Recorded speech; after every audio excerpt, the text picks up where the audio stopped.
ফিলিপাইনি metro প্রথম উঠলাম।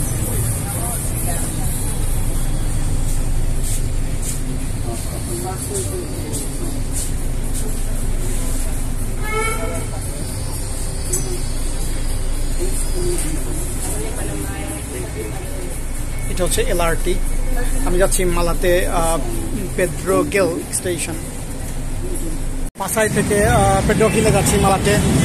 অনেক প্যাসেঞ্জার, জানি না ট্রেনে কিভাবে উঠবো, কিভাবে নামবো, জায়গা সিট টিট পাবো কিনা, কনফিউজ। Only 10 peso. তো দেখি ট্রাই করে। হ্যাঁ, ফাঁকাই আছে, মনে হয় না কোনো অসুবিধা হবে। মেট্রোতে উঠলাম। এটা হচ্ছে এলআরটি লাইন।